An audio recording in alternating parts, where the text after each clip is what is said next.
So after years of wondering why Call of Duty would sink down to adding skill-based matchmaking into their games and pretty much ruining the experience for the majority of casual players, we finally got an interview from one of the developers that worked on the system many years back, and we now know the inclination, the reasoning, and a lot more. And man, as much as it ticks me off, I think this actually fired me up a little bit more.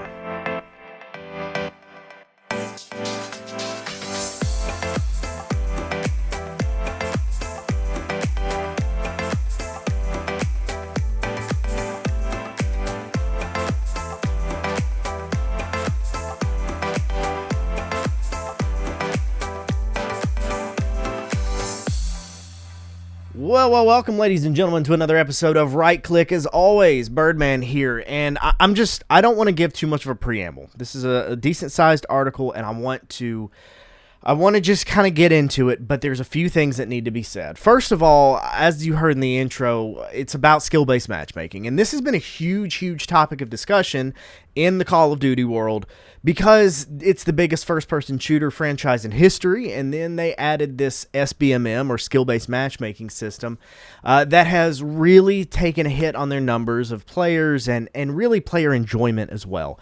This is important because we've never gotten any firm answers as to why, and they've put out some cryptic things about it, and nothing has answered any questions.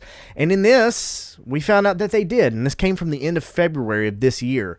I don't know how I never heard of this. I'm glad I know now. But the more I think about it, I guess I'm not entirely surprised I didn't hear about it because it was an exclusive interview with Insider Gaming. Specifically, Tom Henderson of Insider Gaming, a gaming journalist who I have been very critical of in the past because I have made comments and I stand by it. He has done things in the past for different games, developers, and companies that I believe he is shilled out for. Just completely honest with you. You can scroll through his Twitter and see it. He's actually deleted a lot of stuff that has painted a negative light, but the internet is forever. That's my main preface, and I don't really want to expose more stuff to Insider Gaming and Tom Henderson, and it's not that I hate the man, but I don't agree with the way that he handles what he does in this industry. It's just the truth, and if he was standing right here in front of him, I would tell him the same thing. But given that this was an exclusive interview, it's something that needs to be said, and we need to discuss it. So, without further ado, I'm going to go ahead and pop up the screen recording here. I'm going to go ahead and you should see it right now. As normal, I'm going to have it over here. So this is a Tom Henderson exclusive on Insider Gaming, and I'm not going to give too much credence to the Tom Henderson side of things. What matters more is from the developer's point of view, because I'll give some thoughts at the end, more heavily. But I want to focus on this developer's point of view. Anyways, the article starts like this. Earlier this month, I attended the 2025 DICE, which is Design, Innovate, Communicate, and Entertain Summit. It's an annual event that sees industry executives and leaders across the globe converge into one location to discuss the future of video games. It was an eye-opening event, and I walked away with the sense that the industry has a renewed sense of optimism. With the past few turbulent years catalyzing a reinvention of creativity and technology that will undoubtedly lead to an exciting future. Forgive me for laughing. I'm not trying to be outright disrespectful. I have some opinions on Tom Henderson's writing, and I find that to be a very rich statement. Anyways, save bigger comments towards the end. One of my favorite conversations at the event, though, was on the four letters that strike fear into any good player who plays multiplayer games, SBMM. For those who don't know, I started off this unorthodox journey into journalism as a Call of Duty YouTuber who thrived and gained a following by uploading high-kill, low-death gameplay with the occasional commentary about how the next game leaked on the back of a Doritos packet. I actually remember that. Finding ways to get around SBMM was always a part of my gaming routine. Of course it was. When I had the opportunity to speak with Charlie Olson, a veteran software programmer who spent nearly a decade at Raven Software in 2 stints, and wrote the matchmaking algorithm, or the MMR, rating algorithm, for Call of Duty's SBMM system, it was an offer I couldn't refuse. Olson initially wrote that the MMR Initially wrote the MMR algorithm for China's Call of Duty Online in 2015, with the algorithm making its way onto the first mainline entry with 2016's Infinite Warfare. Oof. It's a system that's been there ever since. And by the way, technically before. We'll get into that. With the matchmaker itself becoming more sophisticated over the years, but Olsen's rating algorithm remaining essentially unchanged. Olsen would move on from Raven Software in 2020 and co-found yada yada yada. I really don't care. After a handshake, a brief introduction, yada yada yada. This is full of drivel, like normal. SBMM is not going away in Call of Duty, and arguably any other live service game that wants to be successful, of course. I wanted to address the elephant in the room when it came to COD's SBMM white paper and its legitimacy, because as we all know, there's always a sense of doubt when a giant company tries to be transparent. When asked, Olsen told me that the white paper is accurate and he can attest to it based on his own analysis of Call of Duty and on other games. Live service games need SBMM and SBMM needs MMR. Fundamentally, that makes sense. Okay, sure. He continued to explain that both are needed to ensure long-term sustainability and player engagement, which are both critical components in ensuring a successful live service game. But that doesn't mean just shut up and like SBMM, says Olsen. On stats, Olsen explained that around half of players would be driven to stop playing without SBMM because, quote, sometimes you get stomped, sometimes you stomp, sometimes you get stomped. That narrative only applies to around 40% of players by skill, with the 10% at the very top of the players doing 90% of the pub stomping. Olsen used XDefiant as an example of churn-based matchmaking and explained that although XDefiant had team balancing, people don't like being the weak link repeatedly, and high-skill players don't like carrying a team of potatoes all the time. Keep that in the back of your head. I'm going to touch on that at the end because XDefiant is a very important piece of this puzzle. When asked for a solution to SBMM, Olsen believes that it's needed to ensure long-term sustainability for a live service game. However, he thinks that its solution is transparency where the players rank with their skill. The massive problem with SBMM, though, is that you don't know what league you're in anymore. SBMM takes away the sense of skill and mastery, and there's less skill feedback. Stats don't matter as much. KD is less of a bragging right. It's a serious design problem, really. He continued, if you're trying to get better at the game, SBMM just rewards you with tougher opponents. I'd even say that SBMM punishes players for being good. That's unfair, and players are right to complain about that. Olsen thinks one solution is to reward players with more XP for being better at the game. Casual doesn't need to be something about skill like ranked play, but you should be able to see something about the average skill of your lobby or opponents. Maybe this is a match in a gold tier, so you get a 1.2 XP multiplier. You should be able to see your MMR in the combat record. I agree.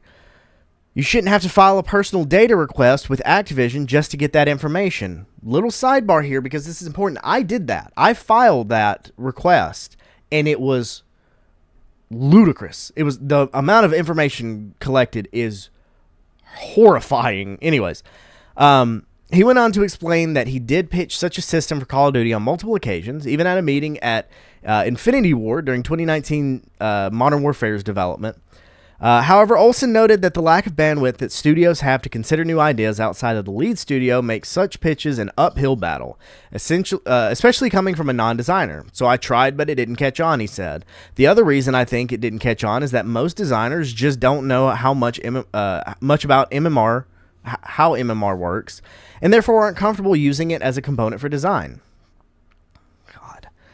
I asked Olsen to explain SBMM in a For Dummies explanation, to which he explained that SBMM consists of 3 different systems: matchmaking, team balancing, and matchmaking rating or skill rating. MMR is the number that the matchmaker and the team balancer uses. The MMR system takes into consideration the ratings of everyone in the match and updates your rating based on your relative performance. In COD, Olsen said that MMR is more of a volatile in the mid-range, which is an issue that could be addressed. He said that COD players who requested their data from Activision are likely seeing that volatility too. Yes. A lot of people have commented on this. With their MMR bouncing around without a clear indicator as to why. Yep. But that's why Olsen believes that players should openly be able to see their MMR for transparency, and so they can see what's going on. He noted that preventing people from seeing their MMR or making your data request it from Activision leads to a lack of faith, and ultimately leads to conspiracy theories that we often see flooding the internet. Cry me a river. Contrary to what some players believe, you really don't have to try your hardest every match. If you go off meta, your MMR will adapt after a few bad games, and matches get easier. I'm about to hemorrhage from this. Good Lord. The exception would be when you're playing low pop modes that attract high skill players or during open betas. For example, you probably shouldn't expect a game mode like Domination, a game mode that traditionally attracts higher skilled players, to get much easier. God, these people know nothing about this game. Speaking of conspiracy theories, I can't speak today. Olsen also pointed out that COD's SBMM gets mistaken for engagement optimized matchmaking, or EOMM. But it's really just because the MMR is highly responsive and volatile. What's clear is that SBMM and COD and other live service games is never going to go away. They are fundamental systems to keep a game alive and thriving by keeping players around, and has become more apparent recently following Activision's clampdown on VPNs and patching SBMM get-around methods like two-boxing, a method where a player would join the session of a lower-skilled dummy account to enter a lower-skilled lobby. That was very popular at the start of this most recent game. The issue with COD in particular seems to be transparency, and players should be rewarded for being good at the game, be that XP bonuses, or as Olsen suggested, or yada yada. Okay. I speed read that a little bit. It was a decently long article, but here's why I got through this.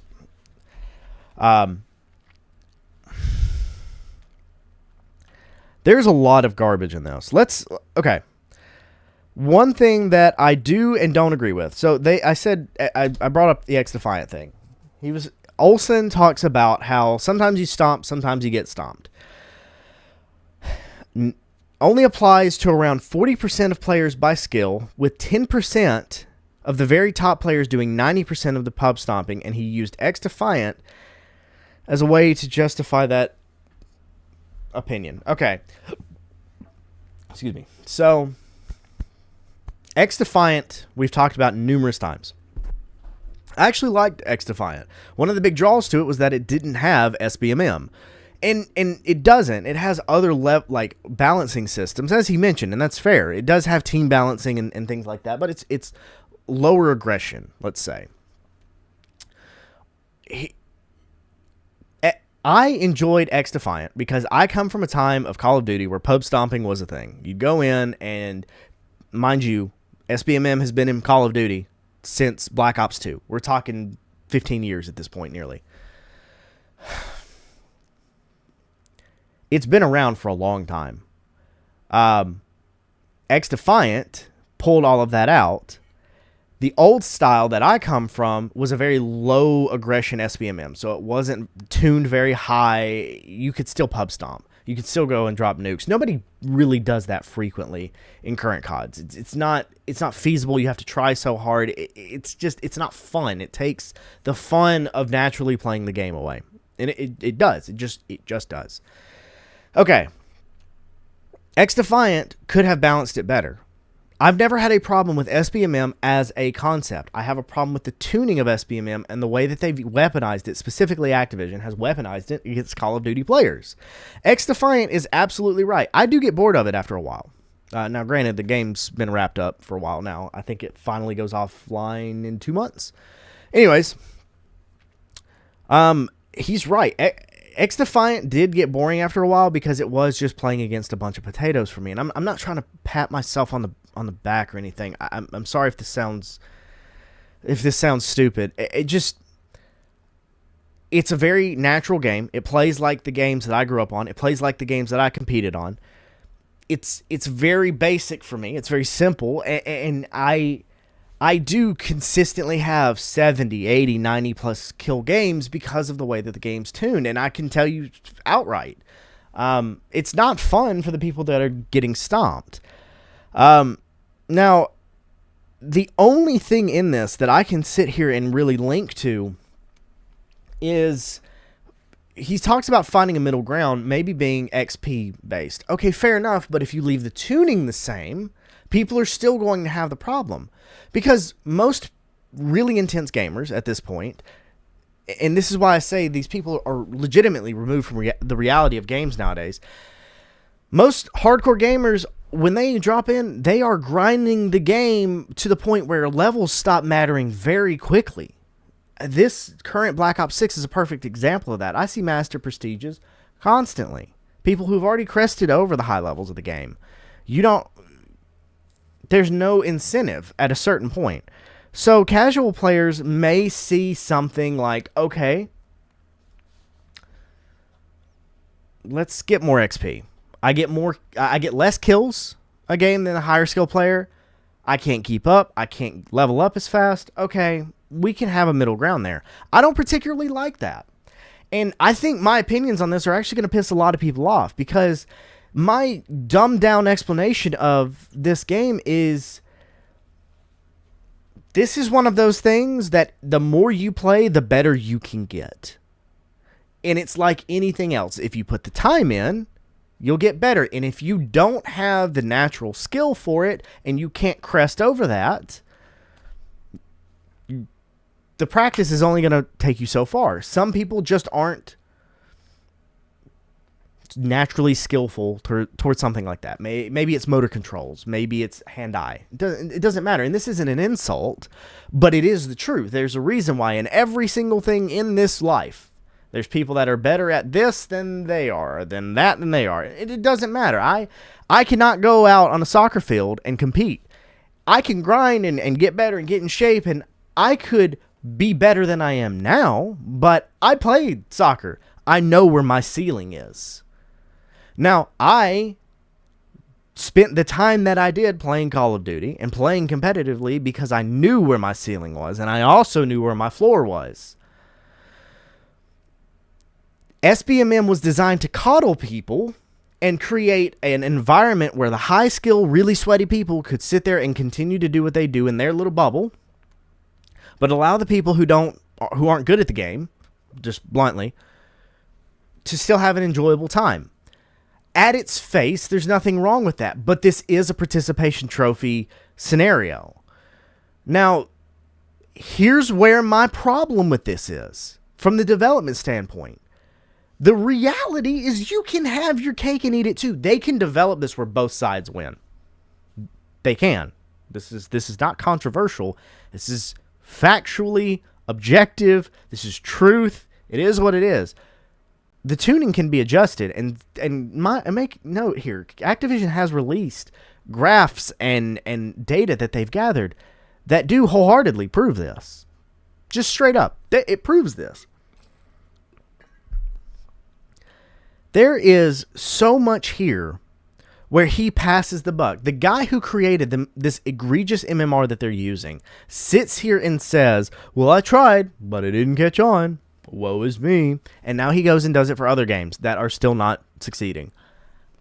The only reason Call of Duty still has a success is because the things that they've adapted in the last couple of years are the things that the people actually wanted to see from the front-facing shiny stuff. This is what we wanted the guns to look like. This is what we wanted the movement to look like. This is, okay, nothing wrong with it. We wanted the maps to look like this. Verdansk, because for those who know, is a very good example of this.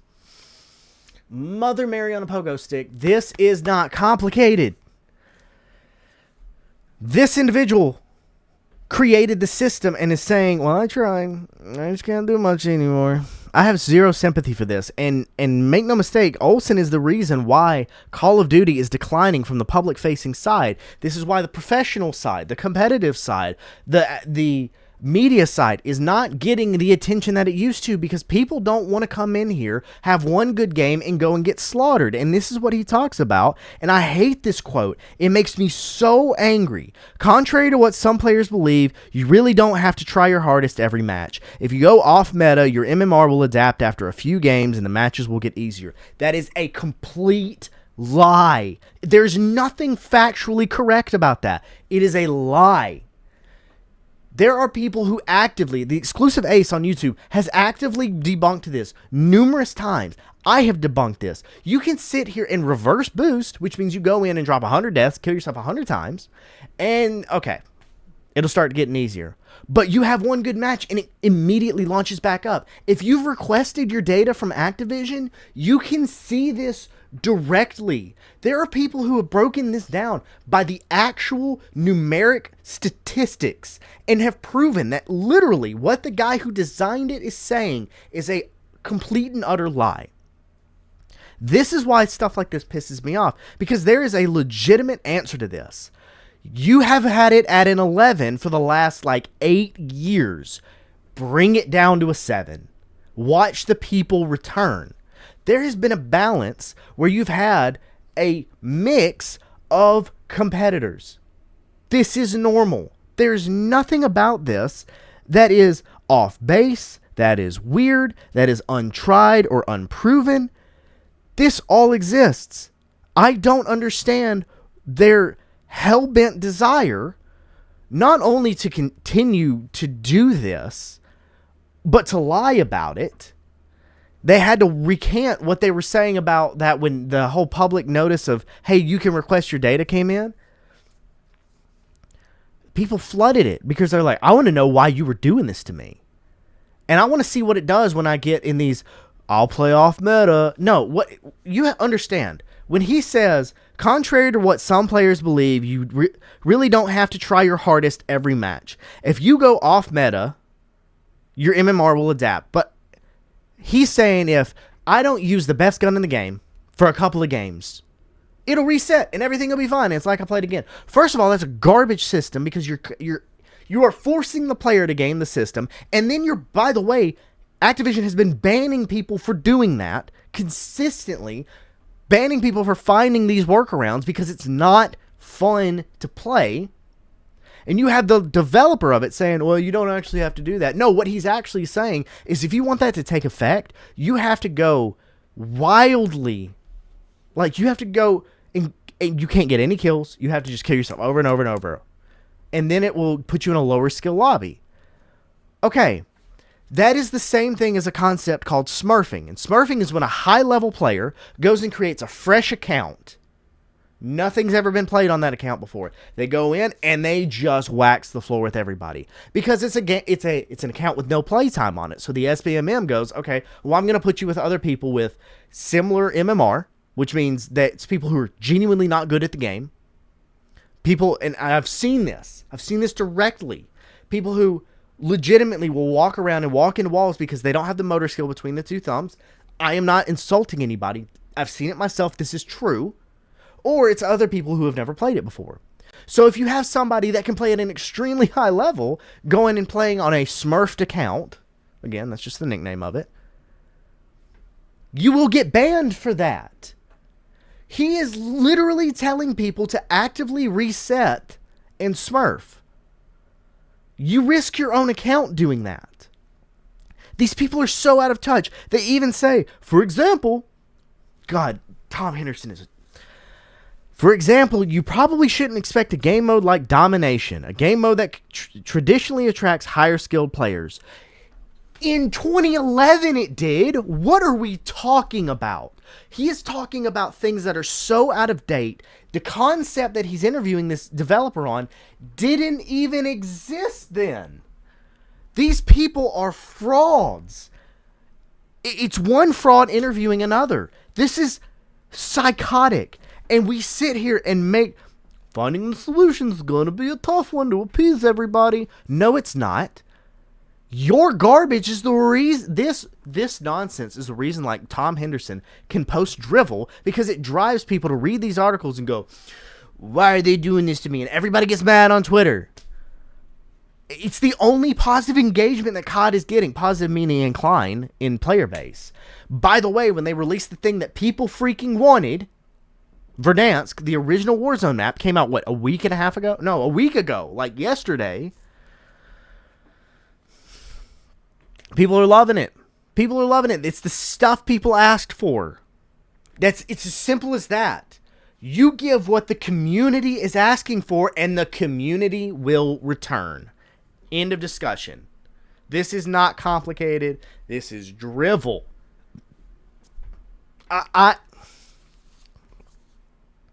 How much do I want to rant on this? I'm not going to keep ranting on this. Understand that skill-based matchmaking is legitimately a tool by Activision to keep the player on a leash and keep them restrained. You'll be restrained and you'll like it. And that's what they're telling you. You will get what we give you and no more. And you're going to like it or you're going to go away. The biggest name in the first-person shooter industry is saying that. Maybe it's time to listen. Because if that is legitimately, that's what they're going after, I don't really know what to say. Because there's nothing more that I can give as an excuse. I can't. You have ranked for that reason. Why is it in the public matches? If you want to play against your ranks, you go do it. It's built into the game. But if you just want to kick back and relax at your TV, you can't just play public matches. I'll say this, and I'll leave it be. Sitting where I'm at, I have, dear God, I have a lot of money in controllers. 250, 200, this one was 300, that one was 50. I have one in here that's broken. That was 250. One in okay, I've got somewhere over $1,000 worth of professional grade controllers. I have a very expensive professional grade gaming monitor specifically for competitive games. I have high quality in-ear monitors. I have a high quality headset. Listen, the point I'm making, I have done this at a very high level, and I still have the stuff that would allow me to do that. And if I go play Call of Duty, I'm not going to do it on my TV. And to make it even worse, my TV, my setup over here, the couch and everything, where I want to kick back and just dork around on some Call of Duty, I cannot play this game on that. Because my account is a sweat fest. Which means if I go and play over here, I am at very minute disadvantages. I have a 120 hertz TV, so the console that I have, the Xbox Series X, can output it. That's great. But there's more delay in the controller. Even though I have a $250 controller for the Xbox wireless, I'm on a 65-inch TV. Doesn't have great response time. It's like a 2 millisecond response time. This monitor right here is 0.5. It literally is down to milliseconds difference between these two, and I can't relax at the end of a long day and play Call of Duty, what is historically my favorite game, on my TV. I have to play here, because if not, I'm at such a disadvantage I can't compete. That's the entire realm of what this game is now. There's so much inconsistency in the development of this game. It's unapologetic, too. It's not that a middle ground doesn't exist. It's that they don't want you to have a middle ground. It's as simple as that. It's as simple as that. These developers are keeping you restrained because they want you to keep buying things in the store. And that's it. I got a headache. This is giving me a headache. What have they done to my game? What have they done to the... I'm tired. I hate talking about this. It's pathetic. There's no reason that any of this needs to be this way. There's no reason that any of this needs to be this way. But I'm going to leave it at that. I'm sure this will come up at another point. Go play games that care about you. Go support games that care about you. Go play the finals, dude. The finals is one of the best games out right now. Anyways, I'm leaving it. As always, Byrdman, Rightside Media. Go check us out, rightside.media.org. Go check out all our articles. Some new stuff's come out recently. It's going to be some good stuff. You'll enjoy it. Trust me. Go check it out. As for now, I'm going to leave it. Thank you. I'll see you guys next week. Y'all have a great day.